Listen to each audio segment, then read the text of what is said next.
محترم سامعین کرام، آج اللہ کے فضل و کرم سے آپ نے سورہ 11ویں پارے کی سورہ توبہ کی باقی آیات کو سنا، سورہ یونس کو بھی آپ نے سنا اور سورہ ہود کا حصہ بھی آپ نے سماعت فرمایا۔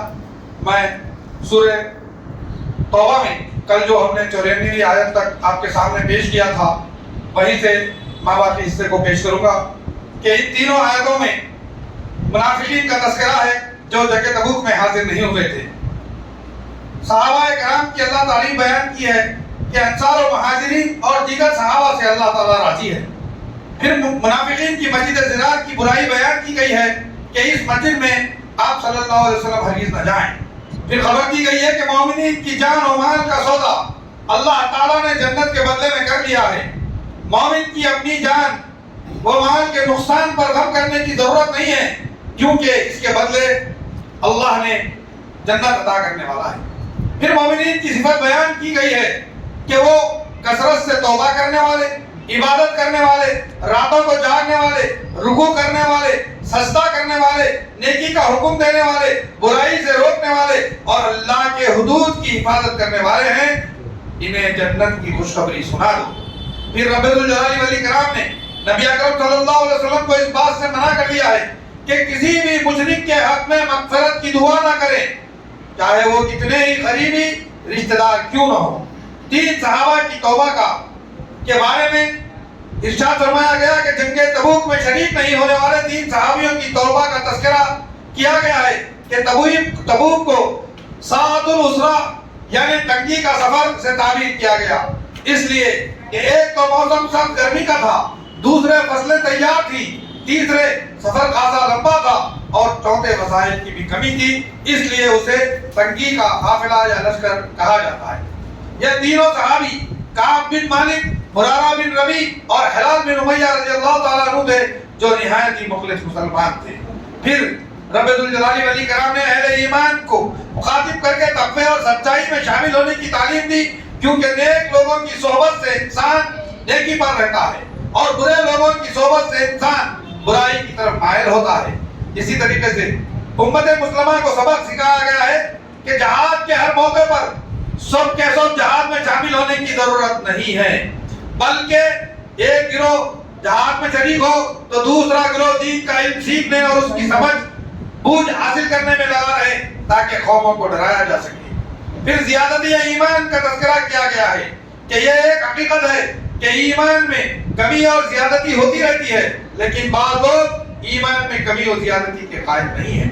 رسول اکرم صلی اللہ علیہ وسلم کی عظمت بیان کی گئی ہے اور مسلمانوں کو حکم دیا گیا ہے کہ تمہارے پاس ایک ایسے پیغمبر تشریف لائے ہیں جو تمہاری ہی جن سے ہیں، جن کو تمہارے نقصان کی بہت نہایت گراں گزرتی ہے، جو تمہارے فائدے کے بڑے خواہشمند رہتے ہیں، ایمانداروں کے ساتھ بڑے شفیق ہیں اور مہربان ہیں۔ پھر اگر روگردانی کرے تو آپ کہہ دیجئے کہ میرے لیے اللہ کافی ہے، اس کے سوا کوئی معبود نہیں، میں نے اسی پر بھروسہ کیا ہے اور وہ بڑے عرش کا مالک ہے۔ پھر سورہ یونس کا آپ نے تلاوت سنی، سورہ یونس مکی ہے، اس میں 109 آیات، 11 رکوع، 1839 الفاظ اور 7599 حروف ہیں۔ یہاں سے سورہ یونس کا آغاز ہوتا ہے۔ اس میں اللہ تبارک و تعالیٰ نے ایک برگزیدہ نبی یونس علیہ السلام سے اس کو منسوب کیا ہے۔ اللہ نے اس میں توحید ربوبیت کا تذکرہ کیا کہ وہ آسمانوں اور زمینوں کو 6 دنوں میں پیدا کیا اور مستوی عرش ہوا۔ اہل ایمان کی اللہ نے تعریف بیان کی ہے، جو لوگ ایمان لائے، عمل صالح کیے، ان کا رب انہیں راست تک پہنچا دے گا، ان کے لیے نعمتوں والی جنتیں ہیں، ان کے منہ سے یہ بات نکلے گی سبحان اللہ، اور ان کا سلام باہمی سلام ہوگا السلام علیکم، اور ان کی آخر میں یہ بات ہوگی تمام تعریفیں اللہ کے لیے ہے جو سارے جہانوں کا مالک ہے۔ پھر اللہ تبارک و تعالیٰ نے انسان کی فطرت ناشکری کو بیان کیا ہے کہ انسان کی فطرت میں ناشکری ہے۔ پھر اللہ تبارک و تعالیٰ آگے ارشاد فرماتے ہیں، ایک اعتراف کا جواب دے رہے ہیں، جب کافروں کے سامنے ہماری آیتیں پڑھی جاتی ہیں تو وہ کہتے ہیں کہ اس کے سوا کوئی اور دوسرا خوراک لے آؤ۔ پھر بتایا گیا ہے لوگ اللہ کے سوا ایسی چیزوں کی عبادت کرتے ہیں جو نہ ان کو ضرر پہنچا سکتی ہیں نہ نفع پہنچا سکتی ہیں، اور کہتے ہیں کہ اللہ کے پاس ہمارے سفارشی ہیں۔